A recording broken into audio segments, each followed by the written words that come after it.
went to the space program. That was unsustainable. That's why this is a game changer, because it's going to drop the cost of space travel by a factor of maybe 2, maybe 5, opening up outer space for commercial ventures, for mom and pop space tourism, maybe even you and me. And so this is a game changer. We're entering a new era. Now, if you were to take a car and junk it after just one use, cars would be very expensive. But that's what we do to rockets. We dump them in the ocean after one shot.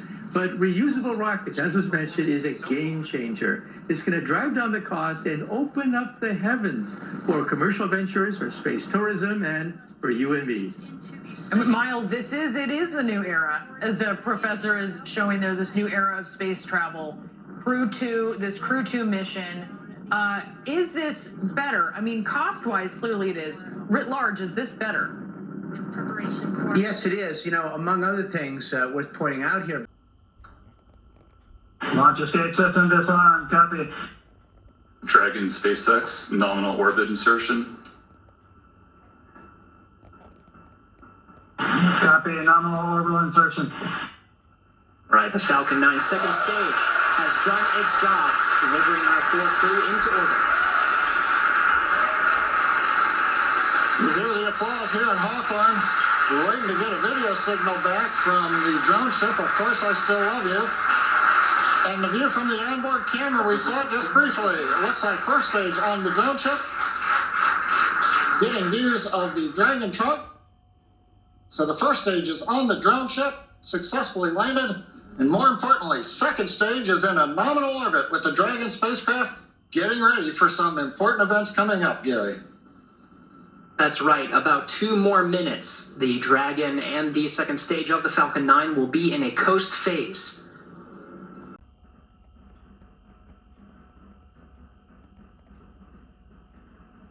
Stage 2 FTS is safed. We've got the center engine ignition, and there come the 2 side engines. Now this entry burn will last about 29 seconds. It's going to significantly slow down the vehicle in preparation for hitting the denser part of the Earth's atmosphere.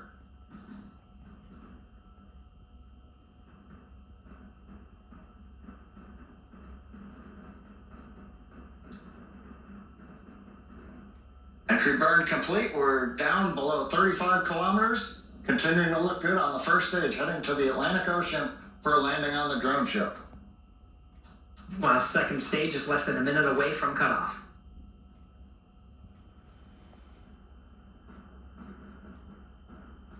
Stage 2 internal guidance.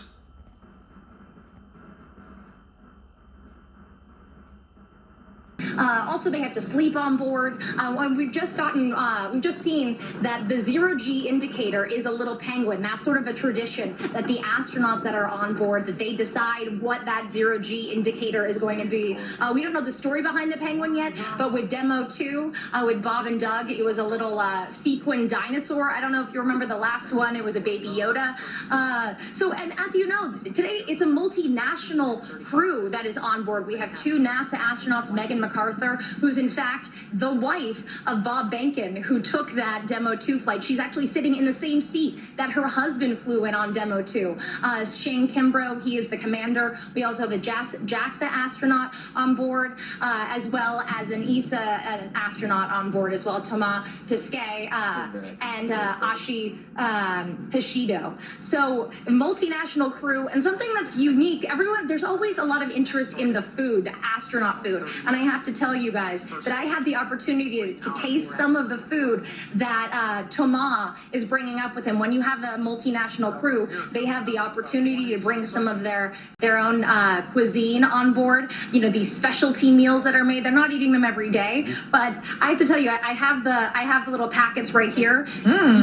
Thomas is bringing beef bourguignon. Beef bourguignon is going on board right now, that Crew Dragon. So they're having some very fancy meals. Also a crepe Suzette. I tasted them both, and I gotta tell you guys, they were not bad. It was pretty tasty. So they're getting some fancy meals for sure. Crepes in a bag. Well, we've come a long way since Tang. I don't think there's any doubt about that. Miles, you were with me. We watched the first manned SpaceX launch together. This, as Rachel said, is the third with a used rocket and a used capsule, or as NASA likes to say, previously owned. How significant is this moment?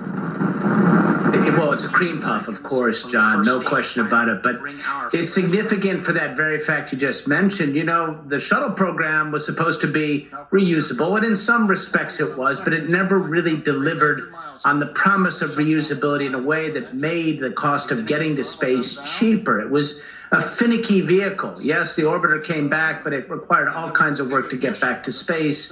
Sure, the solid rocket boosters could be reused, but they had to be fished out of the water, and that was a very difficult and time-consuming process. Elon Musk and SpaceX are proving reusability in a way that truly drives down the cost of access to space. So that's really a big deal, because it opens up low Earth orbit to all kinds of enterprises we've been hoping for a long time. That is to say, those of us who like space, and makes it accessible in a way that we couldn't have imagined. It used to be, the back of the napkin cost of getting anything to space, John, was $10,000 a pound. Well, Elon Musk is driving that cost down, and it's really exciting to see it. Professor, you actually talk about the cost, and it's really interesting, right? It's what, like 1 pound that you carry into space is your weight in gold? I'm bad at math. What's the equation there, and what's the significance of that? The grid fins are coming out. We also briefly had a... Well, yes, it's $10,000 per pound to put you in near-Earth orbit. That is your weight approximately in gold. And that's the reason why back in the 1960s, the moon program faltered. It consumed 5% of the entire federal budget. 5% of every dollar you paid in income tax